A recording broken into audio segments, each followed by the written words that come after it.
Three. Okay. Shalom, everyone. Welcome to my holy channel. I am the Chief Magician of Mystery Babylon. As you can see before you, I have an extremely highly initiated Mequbal that I will be introducing here shortly. So in this video, we're going to have a really good disquisition and introduction to a very powerful holy Mequbal whose name is YIRAH. And you know, to me, he is very young, just like myself, but he is very close, I would say, to grandmaster level status. This is a Mequbal who is so ridiculously highly initiated that it's not even funny. I can't even begin to explain to you how ridiculously initiated this Mequbal is. He is a true Mequbal in every sense of the word, talks like a Mequbal, and has created powerful holy occult works like a Mequbal. I mean, this guy is like, you know, if he's not a grandmaster yet, he's years away from being a grandmaster. So this is probably the greatest Mequbal that I've met to date, and I'm very happy to introduce him and talk to him here and have him introduce himself. And just very, very exciting that all this stuff is happening now in this last generation. So, YIRAH, I want to welcome you, you know, to my holy channel, to this wonderful convocation we're having. It's an honor and pleasure that you're coming on to introduce yourself, and hopefully to the world for the first time here. And so I want to begin with you just briefly introducing yourself. If you can just tell us a little bit about yourself. How old are you? You know, where you're from, how you entered holy initiation, and your supernatural experiences. So I'll go ahead and give you the floor. Shalom. I'm 27, and I'm originally from Oahu and Honolulu. At least this is where my birthplace is. My lineage, my grandmother was the firstborn American, and she came from Sicily. And my family draws from a long line of Sicilian mystics.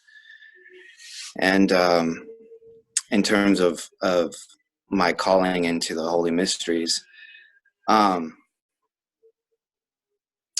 think many are called, but few are chosen. As you can tell, I have, you know, tattoos and very long hair, and I'm not what you would traditionally assume or associate with the mysteries, but there's a reason for this. I was awoken from my sleep. This happened on a Saturday, and a voice came above my thoughts. So I could hear myself thinking clearly, and the voice instructed me to write down the very first verse in Genesis. And so, in the most chicken scratch Hebrew that I could possibly muster, I wrote down the very first verse in Genesis. And at the time, I had no association with Hebrew. When I had written it down, I actually had to look up and look at the characters, and then in the most horrible manuscript style, try to copy what I was looking at. But as I did this, that voice returned, and it began to explain to me the meaning of the letters and how they blended together to create words, which were these concepts. And I was given a very, very detailed explanation of the very first verse in Genesis. I mean, detailed is an understatement. Images were projected into my mind as this voice was instructing me. And keep in mind, I could hear my own thoughts during all of this. So, of course, as most people they would probably go crazy, I guess. Or at least you would question yourself. You would question your own sanity. You know, this is a supernatural experience. But it revealed itself as a name. It said its name was Ishmael. And it called me YIRAH. And so I had at first many possibilities as to what this could be. At first I thought it could be an angel, and then I thought it could be a demon. And the reason why I thought it was a demon was because I was like, well, God would never reveal himself outside of a holy name. So I prayed. And now keep in mind, this happens on a Saturday. And and I asked for the nature of this to be revealed. And so the next day, just by chance, I had a friend whose name was Itzhak, whose name was Isaac, and he came to me and he said, "Come to church with me." And so I went with him. And after the service, he came up to me, unprovoked, and he said, "My buddy Alan told me to tell you, have you read the book of Ishmael?" So at this time, it brought back into recollection everything that I had been shown, everything that I was told. And I was like a newborn baby. Now, what do I mean by this? I mean, when I heard the word car, I knew kof meant to carry. Aleph was a variable, resh was a form, and car meant carry a form. I heard the word square. I knew shin's value was 300. I knew kof's value was 100. 3 plus 1 is 4. That's why a square has 4 sides. Triangle. I knew Sadiq, T, was a pillar like tree, tower. So I knew that a triangle was a pillar. Resh, value 200. I, value 10. 2 plus 10 is 3. I knew a triangle had 3 sides. And many other instances, like the word car, kof is 20. Resh is 200. 222 plus 2, that's 4. Car has 4 sides. Many other mysteries. But my brain became rewired. And I was like a newborn infant child. And of course, nobody around me was anywhere near my level, nor did they have an understanding of what I was talking about. And of course, nobody around me knew ancient Hebrew, so nobody around me could really say, "Hey, kid, you're crazy. You're not crazy. You rather have this experience or didn't have this experience." Considering the fact that this understanding absolved with no formal background, no formal understanding. So this caused a great number of problems, and I went to go seek help, and I ended up speaking to 2 professors, both of these people having PhDs in philosophy and in Old Testament Hebrew. And I showed them all the things that I was revealed, and a complete dispensation. And what they believed happened to me was more ridiculous than what I believed happened to me. I won't speak into the specifics of what these 2 individuals said. In regards to one, he at the assumption of what he had to say, he said to me, he did not believe that it was a demon, nor did he believe it was an angel. He in fact thought it was the patriarch Ishmael, the firstborn son of Abraham. And he explained why. He said because the oral tradition would have been given to the firstborn son. He said that Ishmael was raised to be that. And of course, when Yitzhak came, things changed. So he then concluded, not to go into the deeper mysteries of what he had to say, he alluded to a passage from Isaiah that referred to a light rising in the obscurity of darkness, and that those that would be of that light would restore the old waste places and the paths that dwell in. They would be known as the restorers of the breach, and or the repairers of the breach, and that the Lord God would cause them to eat from the inheritance of Jacob, and that they would rise on the high mountains of the earth. So, in conclusion of all of those things, a great heaviness fell upon me. The heaviness I cannot begin to describe. It was like constant grief, unrelationable grief. And it caused me to go off into the desert, and I was amongst a place that had many Joshua trees for some 3.5 months, and didn't have anything to really support myself out there in terms of, there's no electricity, there's no formal shelter, no roof, nothing like that. But at the end of this time, I ended up doing some traveling, and I headed up north. And when I landed there, I was here for a number of years, and I tried to put those things behind me, try to live a normal, profane, goyim life. And unfortunately, that was not possible, because one day, the Lord came to me and he said, I will pluck you like the chaff. And I fell asleep, and I had a vision, and in that vision, I awoke before a massive darkness, and I was in a field of grass, and I was under the moon's light. It was definitely at night. It's the impression I had. And there was a massive cloud of darkness before me. And out of this cloud of darkness opened up eyes without number. I could not fathom the number of eyes that opened up. And I was filled with fear. The amount of fear that I was filled with was indescribable. So much so I fell on my face like a dead man, like a man whose lips touched the dust of the earth. And I said to myself in the dream, this is the fear of God. Now, little did I know that before that, YIRAH, right, ends up meaning the fear of God. So, so the voice speaks out of the midst of this massive cloud of darkness and tells me miraculous things about seraphim, about cherubim, told me about Ophanim, about the holy Cheoth, the two eternal witnesses. He said the two eternal witnesses cast water. And he said that any person who approaches the throne of the Most Holy One, if they ask what is the meaning of this water, they drown. And I was told the mystery of this. He said these two eternal witnesses, one witnesses in the external and one witnesses in the internal. The external being finality and the internal being infinality. This would be like the waters of time and the waters of inspiration and emotion, which can grieve a person, right? Bitter waters up, bitter waters down, you know? If the body is the temple, then the spirit is its altar, the cup of offerings, right? What do we fill that with? So at the conclusion of all of these things, I was instructed to show all of these things to the churches. And of course, this is the most grievous of tasks, considering the fact that I do not look like a person that should be taken seriously. However,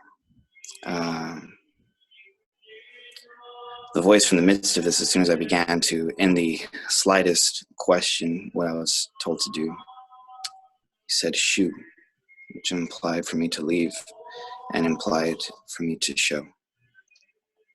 And amidst all of these things, I'd like to touch on a point with these Ophanim here and the cherubim. So there's an angel in between these. They were called the Ishim, and they're described as a flurry of hail and a flurry of fire. Called Yod Shin Yod Mem. So this is like a spirit that is on high or a spirit that is low, like a high vibration or low vibration. But what is the difference between all these things? The spirit, as I had written down, the letters, they engraved themselves into my spirit, and I was born anew. And as I was elevated into a path without walls, into a place that was beyond comprehension, I was shown a great miraculous seal. It was a cross, a blazing cross. And the cross was composite of all of the Hebrew letters in perfect dispensation. And I was given a full detailed instruction of every single letter in terms of blendings. And now, of course, you know, your initial response to anyone watching this video is like, yeah, this guy's, you know, he's probably full of shit. But of course, disbelief makes a believer, as you should question all things. And most certainly it would be very grievous for you to believe on account of my belief. But the angels had instructed, Aleph separates Mem from Shin. So in the beginning was the word. And so what was this like? This was like ass. And the interchanging of these things creates all sound. And makes the sound of mem, which we know means earth and water, like the word mountain. That's why man was made from the dust of the ground. It also means water, like marina. This is why I named you Moshe. I found you in the water. I'll make you fishers of men. Which is a throat. It denotes air. See in the word air, airplane, aerodynamic. Speaking of Genesis 2:7, Lord God Almighty created man from the dust of the ground, letter M, breathed into his nostrils the breath of life, the letter A, and man became a living soul, the letter N.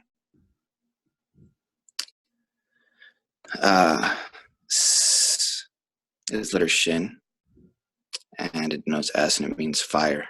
And how do I know this? Star, sun, spirit, soul, sword, just forged in the fire.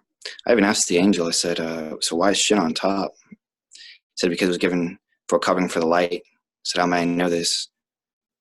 He said, shirt, covering for the light, shoes, covering for the light, shorts, covering for the light. He said, shh. You can make that sound anywhere in existence. It will mean a covering. He said, a sheath. I said, a sheath. He said, a sheath is a covering for a sword, and thus a covering for the light. He said, a shadow. He said, a shade. He said, shall I continue? So these things interblend, and of course, they create other sounds. There are great mysteries into this, and they're all unified. You know, there's a reason why it's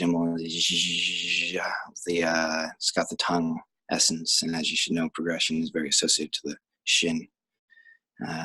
There's a reason why va or ba, you make letter vet, which letter B. It's like ba, right? So letter B has its associations with water, earth, and air. And we can clearly see this because if I take a bath, I'm taking it in the water. If I'm baptized, it's going to be in the water. If I'm in a boat, it's a house on the water. If I'm a baby, I'm a house in some water. If I blink, it's to apply water. Many other instances. I mean, you could even take it into Goyim language and say, like, just the profane. If I want to smoke a bong, obviously letter B is going to have its association with water. If I want to boil some water, it's going to be, do you see what I'm saying? Now, they say things like waters of the mind, waters of emotions, because letter M I just denoted was letter Mem, but they don't understand these things. Philosophy is deficient for this reason. So it just still leaves one questioning. I mean, it's a philosophic concept that you could say the waters of the mind, and you can denote that as a philosophic concept, but the fact of the reality is that your spirit is hearing the word, and it's denoting these two pieces, and something deep inside is saying these two things are connected, but you're unable to perceive or understand these things. Sure. I'd like to mention a couple of things now. So I regret not interrupting you earlier, because you said earlier that you made a comment about your appearance, and this goes back to the appearance of many of the highest and holiest of Tzaddikim. So as an example, Yeshua, when he was here on earth, there was many years where he looked like a very ugly, homeless, vagabond Jew. Any Jew looking at Yeshua in his generation would have looked upon him with disdain. Like, who is this poor, ugly, vagabond Jew? The ancient holy oracles tell us that his appearance would be marred. Yeshua was not this handsome, beautiful, princely looking Jew. He was the opposite. It was a test. He was there to it was all a divine test. He wanted to test his people to see, do you truly love me? Will you truly understand and see me for who I really am? Will you look past the klippah, the outer garment? And we see that with you as well, is that you wear the garments of Edom very well, really the garments of Lucifer very well. Tattoos, rugged appearance. Like, somebody look at you might think that you're a goy. You look like people might say you look like a really profane goy. But that's all part of the divine test, to see, can people look past, your garment? And there's even a deeper mystery here. You mentioned the ancient oracle that says the fencers of the breach. The Tzaddikim that come to restore the breach, there's a very great deep Kabbalistic secret here, which is they must come from the breach. Those that come to seal the breach come from the breach itself, must come from the breach. This is the great mystery why Yeshua came from the Klippoth. This is why a lot of holy saints come from the Klippoth. I myself am a divine spark of the attribute of Geburah. It's very, very, very deep Luciferian and holy mysteries all here. I just wanted to mention that. And so the second point that I wanted to mention was, this is another testament of why I mentioned at the beginning that you're a super ridiculously highly initiated Mequbal in every sense of the word, because your supernatural experiences and your experiences of holy initiation mirror very well the mystical supernatural experiences that many Tzaddikim have, right? You went into the wilderness, and after you went into the wilderness, you had a very powerful vision that turned your world upside down, similar to the visions that the ancient prophets had. You saw manifestations of Yod He Vav He that were so high and so sublime that very few people ever witness and see. The dark cloud, namely the dark cloud. You saw the Ophanim, and then afterwards you had these angels come visit you and began to teach you all these holy mysteries behind the 22 divine seals. Now, as I'm always teaching all of my videos, the quintessence, the root, the foundation of the highest, most powerful of Holy Mashiach, all goes back to the 22 Hebrew, to the Hebrew divine seals, the letters. Sefer Yetzirah, our most ancient, most powerful of divine texts, it's all about the holy divine seals. That's what it's all about. That's what the highest, most powerful Holy Mashiach, it's all about the divine seals. Unless you have been fully initiated into all the esoteric knowledge and wisdom of the holy divine seals, you'll never learn how to operate in the highest levels of Holy Mashiach and be able to transcend reality and do all this wonderful, powerful stuff. This is the essence of High Holy Mashiach that practically no one understands. No one seems to know. And what makes YIRAH so special is that he was given a full training in holy initiation by angels into all these esoteric holy mysteries of the divine soul. This is why he's referencing verses from Sefer Yetzirah. So I just wanted to mention this just to further reinforce the context here. But go ahead. You can continue, YIRAH. Thank you. And of course, you must try those who would say that they are of God. And you know a tree by the nature of its fruit. And of course, any person watching this would then question these fruits. And of course, that's what we would get into very soon here. The last bit that I would like to point out in terms of what is my purpose here, and another piece that I've been alluding to. You mentioned 370. I'd like to point out that Shin, Ayin, Shin is a covering, and Ayin are many eyes. I'd also like to point out that you pointed out Gavurah. The value there in Gematria is 216. The value of YIRAH is also 216. This is very, very, very divine mysteries that you are alluding to in a much more naked context. So thank you for elaborating and clarifying. I'd like to point out in terms of my mission and why I'm here and my purpose. So as I was saying, he came to me and said, "I'll pluck you like the chaff." That's when I left my normal duties of life and began returning back to what I was originally shown. And what do I mean by this? When the angel said, "Aleph separates Mem from Shin." So it means that the air separates the earth and the water from the light. And what is this like? This is why your eyes that see the light are separate from your mouth, which begins with the letter M, denoting earth and water. You're taking solids and liquids by the mouth, separated by your nose, which takes in air, and your hearing, which is air. Your head that sees the light is separated from your stomach, processing solids and liquids by your lungs.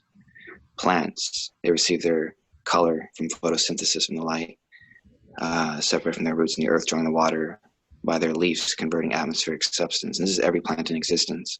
The stars are separated from the land and the sea by atmosphere. Every animal, eyes on top of the nose on top of the mouth. Every insect, every fish.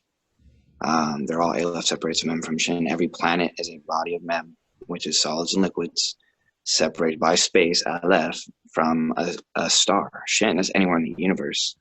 That's what divided the seasons.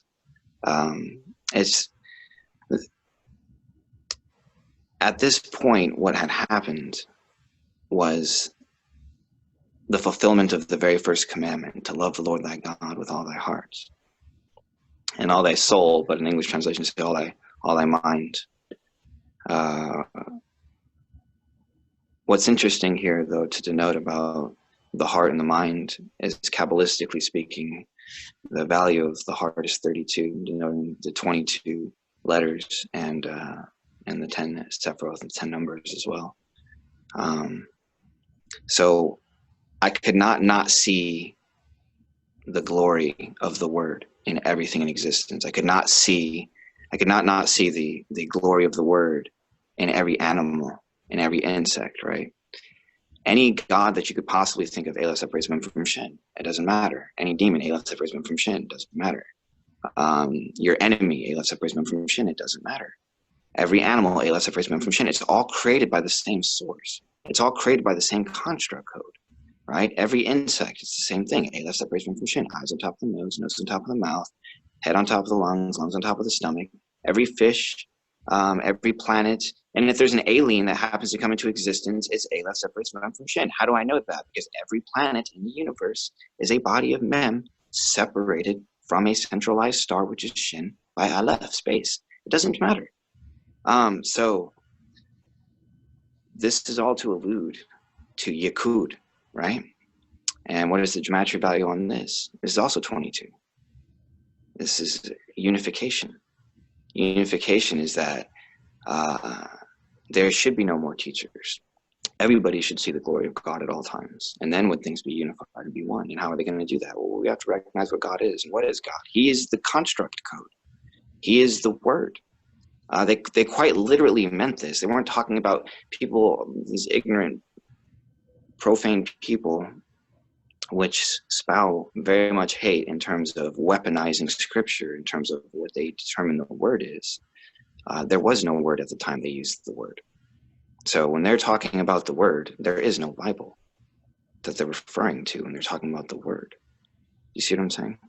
At the time that the prophets were talking about it, it's the exact same thing. The time that Moshe wrote the word, in many instances that he used it, there was no word. This is all very deep, esoteric, Kabbalistic meanings behind these things. Amen. I really love the gematria of Yachad is 22. It's brilliant. It's very genius. I mean, you can see how everything is literally interconnected in this construct. So let's go back. So, I feel you got on a bit of a tangent there. So what is your holy mission? What did Yod He Vav He tell you? I know you said you go to the churches, but maybe you collaborate more. Like, what specifically are you to do and teach? Oh, to show the unifications. Yeah, the absolute authority of the letters, the construct of that cross. It's bulletproof. It's not philosophy. There's as I said, philosophy is deficient. Sure. This has to do with laws, and these are laws of creation. These are the principles of creation that were in existence before existence itself, because existence is entirely dependent on the principles of its existence. Everything's Elah separates Mem from Shin, including the planets separate from stars. Therefore, before this dimension even existed, that principle first existed. But there are many other principles aside from just this principle. As I said, every letter has a principle. We're just analyzing 3 of them, Sure. and that much. Sure. One moment, YIRAH.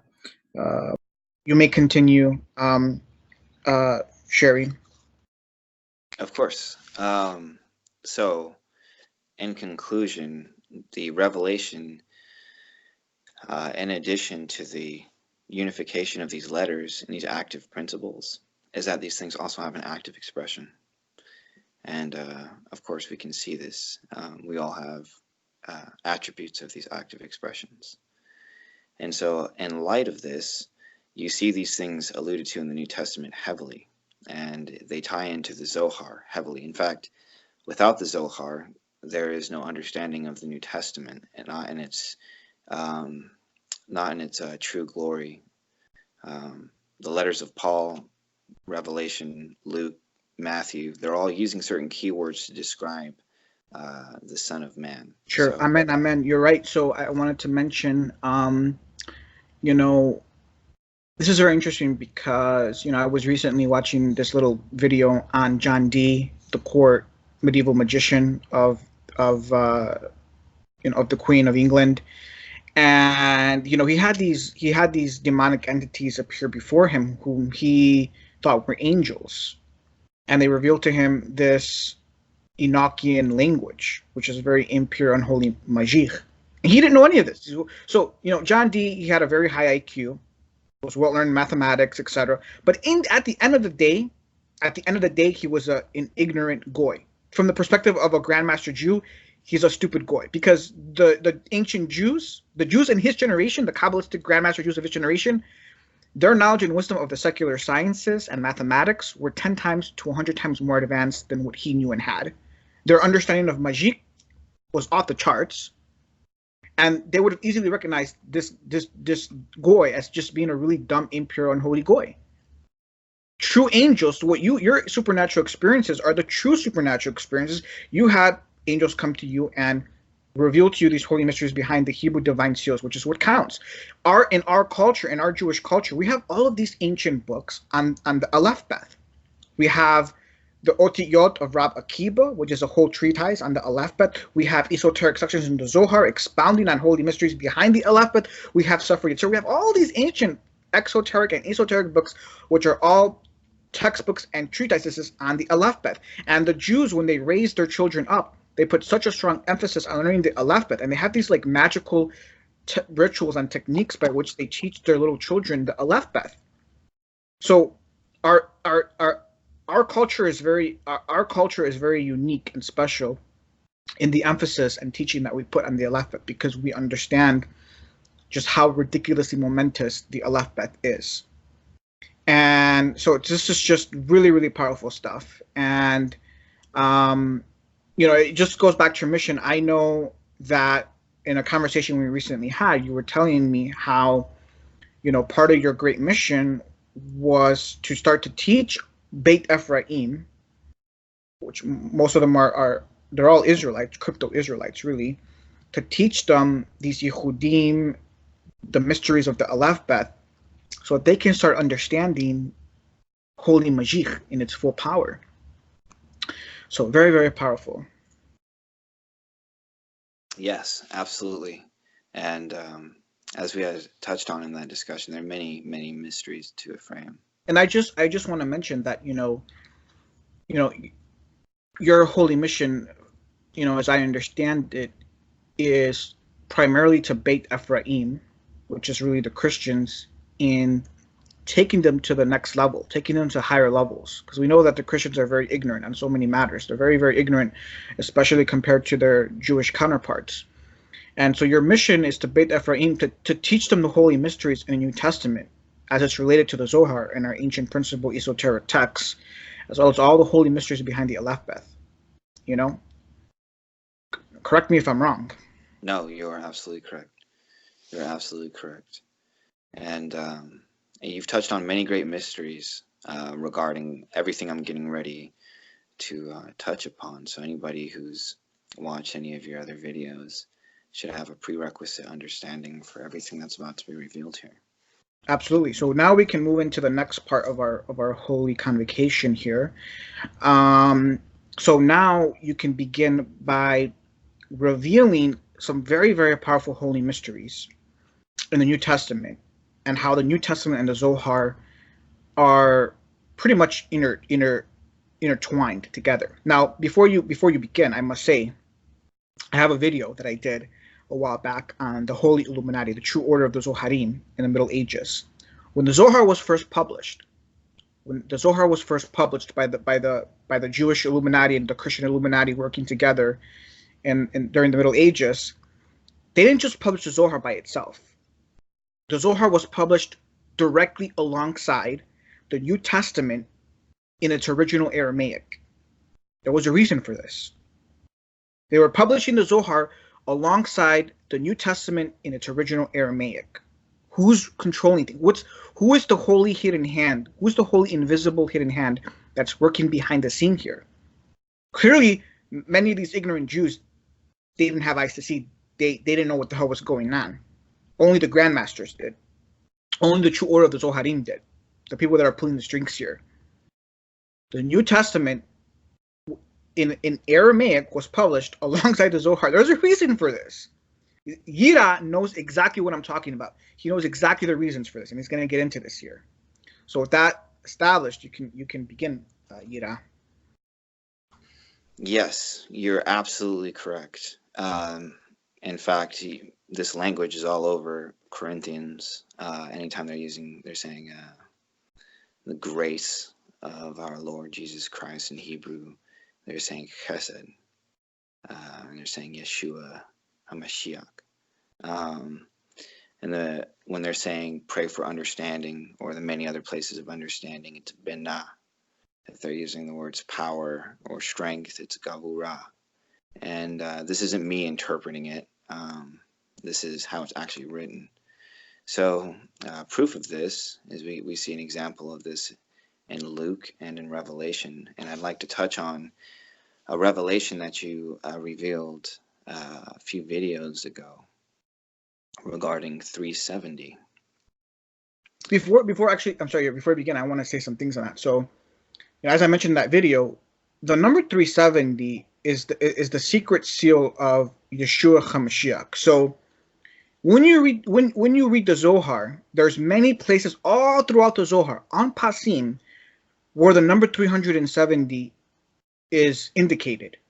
So every time the redactors and the compilers of the Zohar want to mention Yeshua, they're not stupid. They're not going to blatantly reveal Yeshua and his identity and say, oh, we're talking about Yeshua here. No, they're not like that. They're very smart. They're very clever.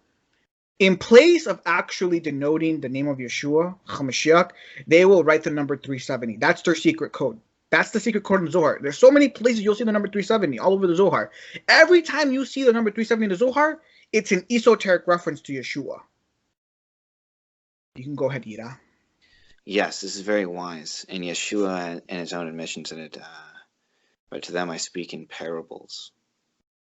And as we know, that the Hebrew word for parables, mem, shin, lamed, its value is 370. And so the verse that I'd like to touch upon is in the Gospel of Luke. Sure, actually you can show us right now, but before you do, I want to just briefly explain it. So this is very, very powerful. Like you said, the Hebrew word mashal, it's the Hebrew word for parable, which has a gematria of 370. Now, we've already equated 370 with Yeshua. What did Yeshua do? He spoke with parables because he's the archetypal Mequbal. All the Mequbalim, they all speak in parables. Very interestingly, mashal is a permutation of shalom. Shalom has a gematria of 370. Yeshua is Shalom. He's Shar Shalom, the Prince of Peace. He's the Prince of 370. Okay, it's all interconnected. So you can see how everything's interconnected. He's the Prince of Peace, Shalom 370. He spoke in Mashalim 370 parables. You got the number 370 in his name. It's all interconnected. Yes, this is absolutely true. In fact, you pointing out Shalom, there's a passage where Paul is giving a discourse and he's discussing about how greeting the brothers and greetings from the brothers and how they all greet each other. And how do they greet each other in 370 Shalom? So this is all very mystical indeed. Actually, before you show that verse from Luke that you want to show, can you show the verse in Hebrew in Revelation where so a while back, me and YIRAH, we have so many like powerful mystical discussions on the Kabbalah. Like, I mean, my relationship with YIRAH is like the relationship of two grandmasters, essentially. It's very rare, to have this type of very special mystical Kabbalistic relationship that I have with YIRAH because he's so ridiculously advanced that I could have these very high level, Kabbalistic conversations with him, and he has very powerful insights to share. I mean, he has shared insights with me that I was not even aware of that are just so ridiculously powerful and amazing and mind-blowing.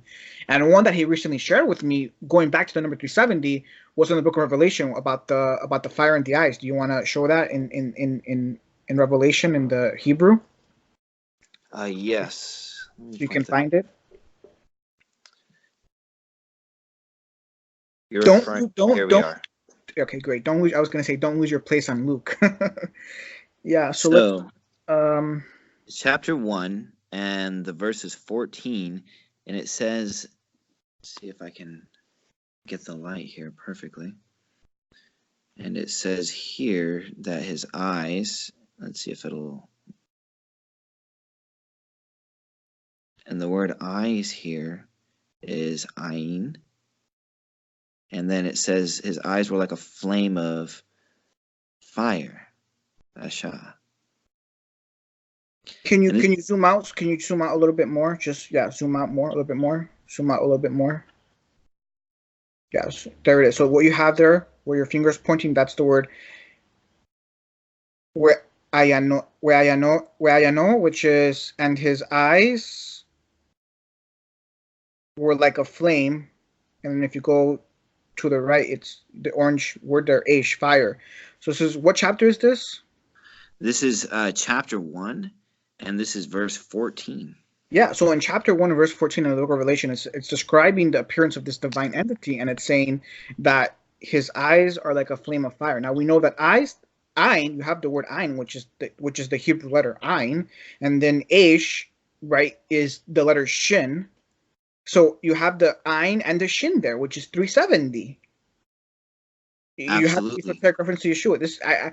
Yira shared this with me a few days ago or so, a while back, and I was just so mind blown by this. I was like, oh my god, this is so mind blowing. To be able to see this hidden kabbalistic code in here.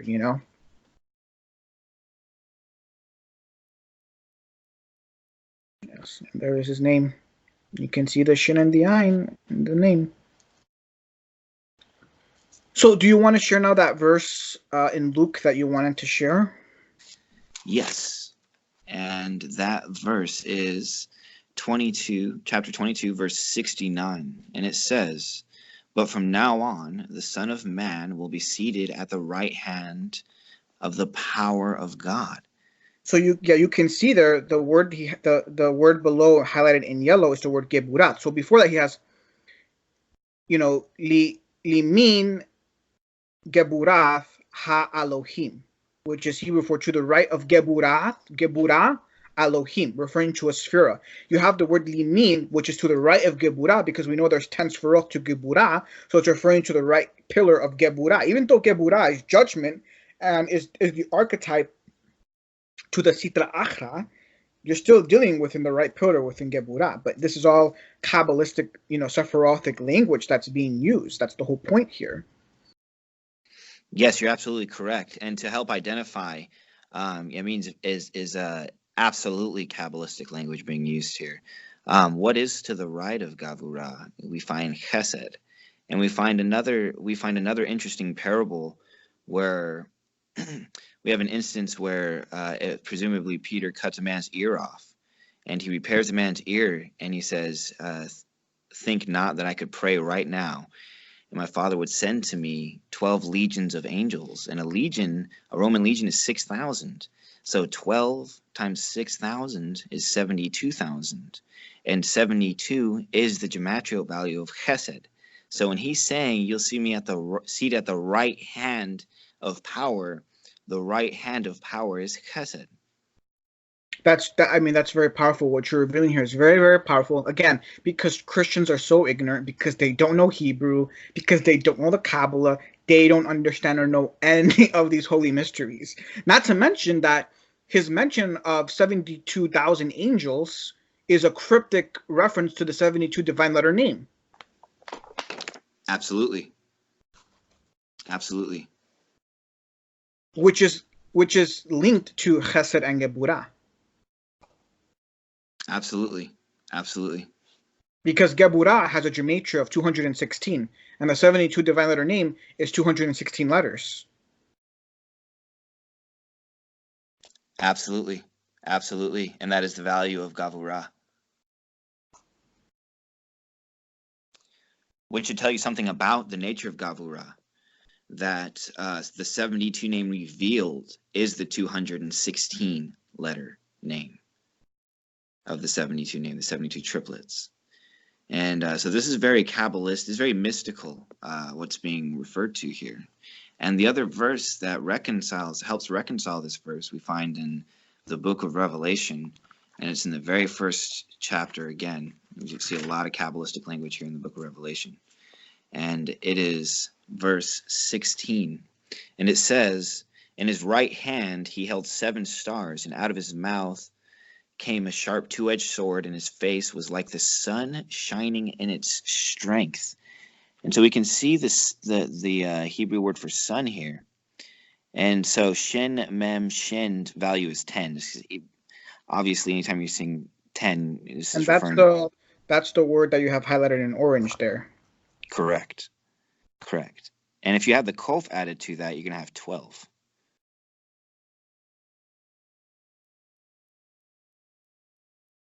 And here's the word for shining. And what's interesting is this is a permutation of the word ma. But this is also ma and hu. There's mem hey, mem aleph, mem yod. This is very interesting. and the word shining used here. And then as pointed out, the word shining here, its core word, Aleph Yod Resh Hey, has a value of 216, which is the value of its strength, Gavurah. So those are the two words that you see highlighted there, which are in Hebrew, Ha'ameira, it's in Hebrew, Ha'ma'ira begeburatha. So that's the two words you see highlighted. And so you have, again, an instance of Geburah in there. So you have the sun is obviously a esoteric reference to Tifereth. And it's telling you Tifereth is really illuminating Geburah, the sphere of Geburah. Again, it's all Kabbalistic language if you understand all of the code words. These are all occult symbols. Absolutely, absolutely. And so now I reveal a most high mystery. And assuming you watched the other video regarding the 370, this is going to pick up on that revelation.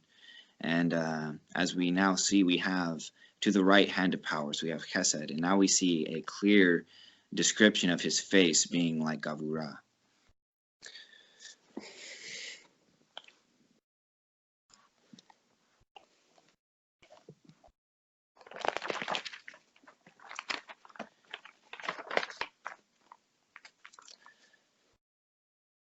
So denoting Keter, the highest, the crown,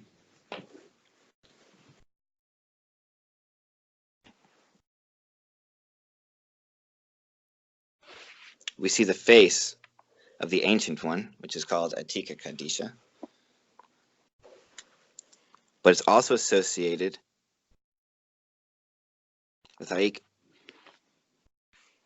Apim, which is the long face of suffering. It's associated with the crowns. And as you had pointed out in the other video, you pointed out that it wasn't just 370. You said 370 like myriads, right? Amen. And so this is why his eyes are like a blazing fire.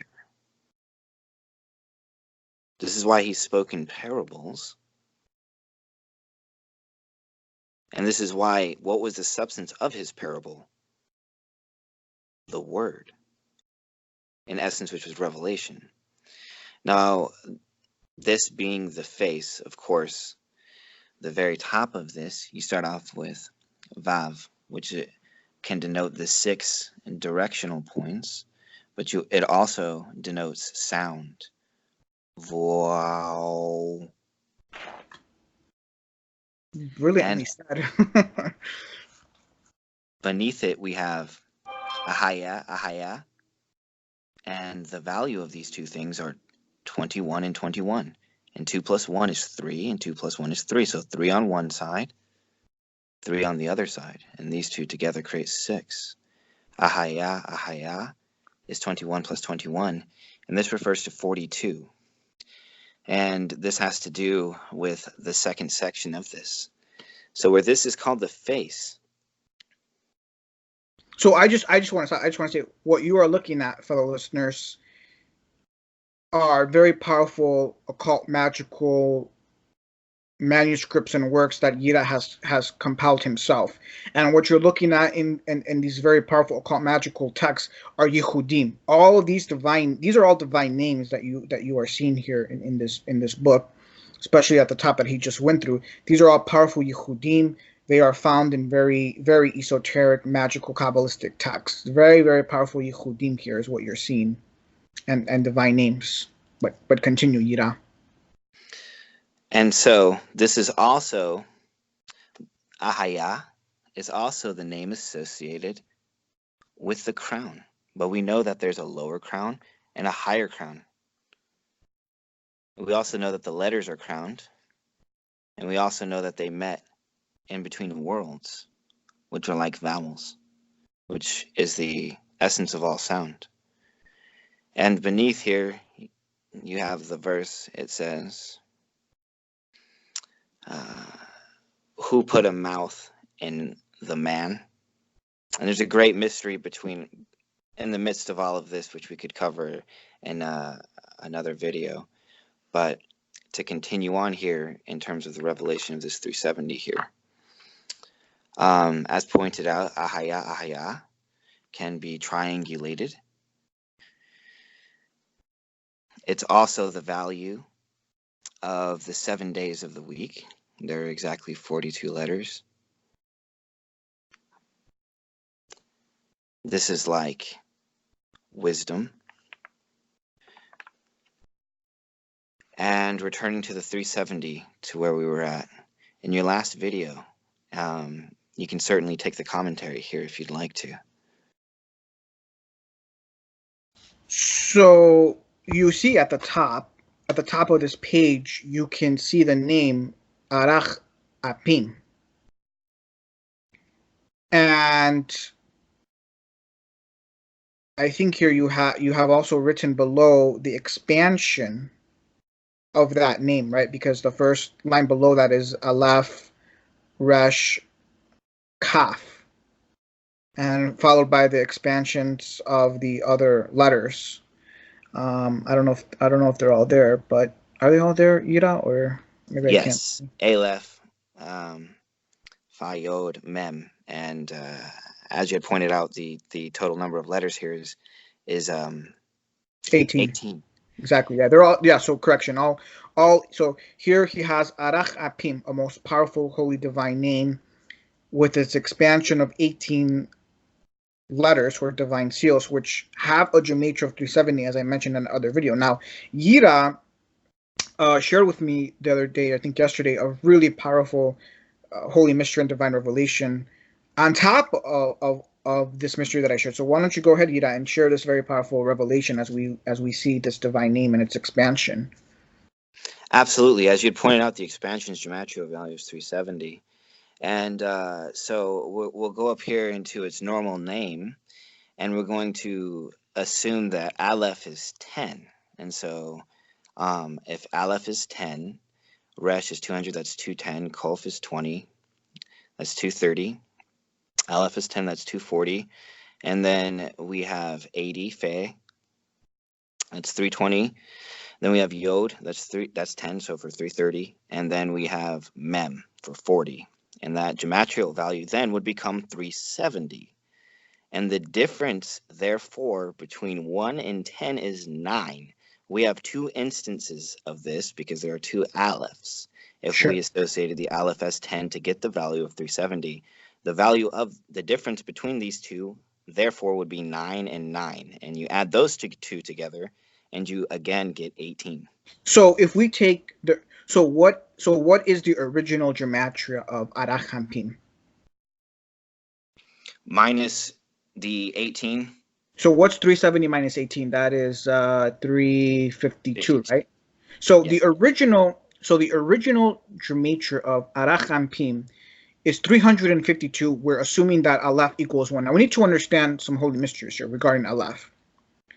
Aleph has a gematria of 1, but not really, because Aleph is a very mystical letter. Now, the Hebrew word Aleph, the ancient Hebrew word Aleph, signifies 1,000. So Aleph, even though its gematria is 1, comes to signify all levels of 10. All units of 10 are represented by the letter Aleph.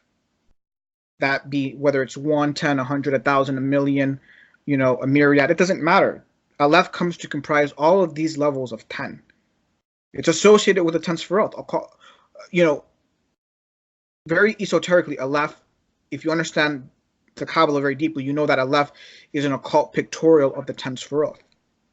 You know that it's comprised of 3 Hebrew letters, 2 Yodim and one Waw. There's all these holy mysteries behind the Aleph. I could go on for a long time just taking all these holy mysteries behind Aleph. Now, when you want to denote the number 1,000 through the letter Aleph, you write the Aleph in superscript. So in subscript, Aleph would come to signify 1. In superscript, it would come to signify 1,000. In midscript, You could maybe say 10, 100, I don't know, something between 1 and 1,000. So these are very valid equations that we're using here. Now, if we assume that Aleph comes to represent the number 10, then Arach Ampim has a gematria of 370. And if we take the difference between that gematria and its original gematria, where Aleph is equal to 1, we get the number 18, which, of course, is the Hebrew word Chai. We get the number 18, which just happens to be the number of letters in its expansion. Everything is interconnected. Everything is interconnected. That's the whole point. When you begin to operate at the highest levels of Holy Magic and your third eye becomes open, when your third eye literally, voraciously becomes open, you will then be able to see the construct. You will be able to see the code that runs the construct. And you will see how everything is interconnected. That's absolutely correct. And so to tie this all back into what we had just revealed, I'd like to reveal the most high of mystery. I mean, this revelation will explain the nature of Trinity. So as we had touched on these two verses, we've seen Chesed and we see Gavura. We see 2:16:72. Now we see Aleph as 10. And so using this logic, we're going to associate Aleph as 10. And we know that the 10th Sephiroth is usually equated with Malkuth. So starting with Aleph and associating that with Malkuth, we're going to reverse order the attributes of the Sephiroth. And we're going to see some very interesting correlations here.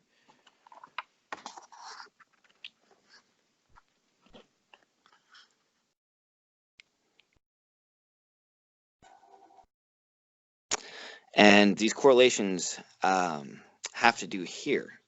So if we assume Aleph is 1, which is placed at 10, then that places Binah at 8.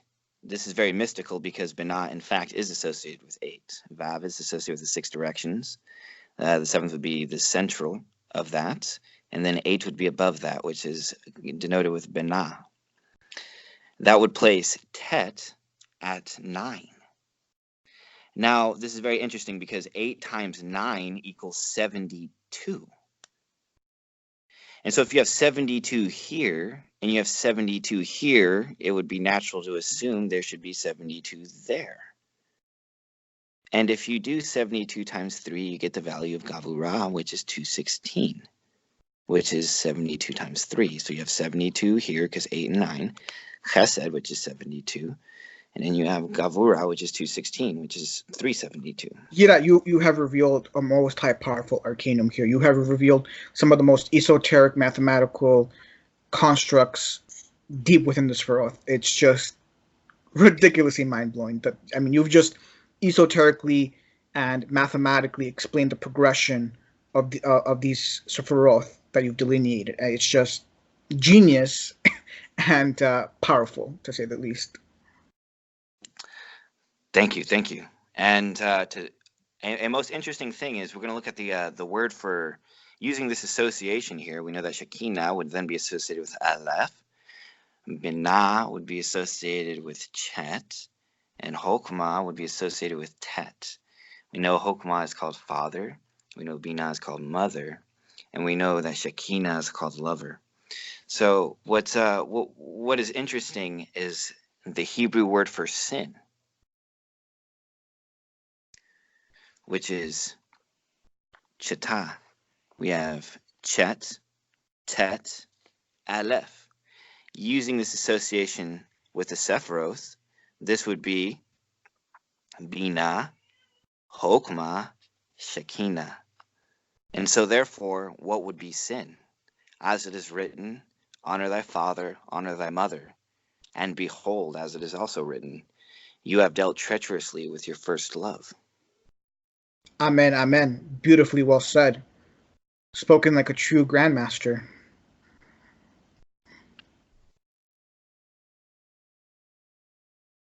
So, what's the point of all of what I've been alluding here to is who is the identity of Yeshua HaMashiach, his incarnation, that particular incarnation. You've been alluding to this many times.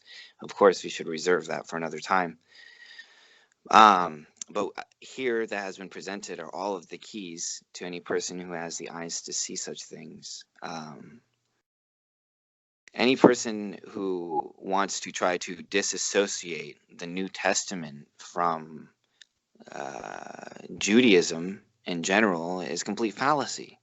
The fact is that the entire New Testament is written by Jews for Jews. This is very simple. It's written in the language that the Jews would have understood, and when it gets taken out of that contextual language, it becomes highly perverted, it becomes weaponized, it becomes destructive, it becomes fallen in the highest nature. It leads to genocide, it leads to all kinds of horrific things. Amen. These things were held in manuscripts for a reason. These books were in manuscripts, and they were meant for the elite that had them, but and this is assuming that their tradition would have been strong enough that Zaddikim would have been the ones holding it. But of course, as we know, this was unfortunately not the case. As it was alluded to in the letters of Paul, he said that he manifested as a sign to Yahudim, and he manifested himself as wisdom to the Goyim, to the Gentiles. Amen, amen. I mean, spoken like a true grandmaster. I'm so impressed. I'm ridiculously impressed. Yeah, YIRAH blows the socks off of me, and has blown the socks off of me quite a number of times. It's just so rare to meet a person at this level and caliber. I've always known they've existed, but only recently have I met somebody around my age, close to my level like this. So it's Baruch Hashem and hallelujah is all I can say.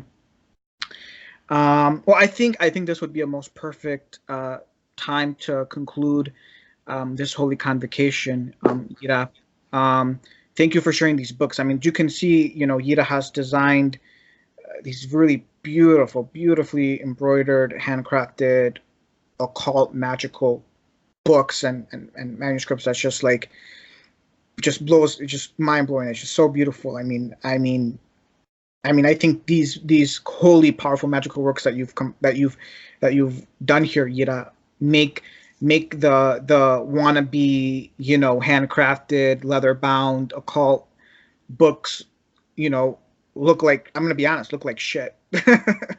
All of these expensive grimoires that are all like leather bound and handcrafted that you find in these black magic, bookstores and all this stuff that are meant to be these powerful black magic books and grimoires. Your holy occult powerful books and works here, YIRAH, make them look like complete utter shit. You're very gracious, my brother. You're very gracious. As this is all, these works are not compiled for myself. These works were compiled for the world. As it is written, you must try those that would say they are of God. And as it is written, a tree by the nature of its fruit. So let any person in the future who would dare claim to be a revelator or have experiences with angels or anything to this kind of nature or degree should, at the very least, have produced a fraction of such fruit. Absolutely, amen, amen. I could not say that better myself. What you see before you are the works of a powerful hierophant, which is YIRAH. And as I've said, this is a young man who has had angels come teach him and initiate him, who has seen visions of the Ophanim. You can see all the fruit here before you, these powerful magical works that he has written. So before I conclude, I'm going to leave a comment. There's a comment at the bottom of this video with YIRAH's email address and a link to his channel, because he's just getting started with his own channel on YouTube to spread these holy mysteries and revelations that has been given to him.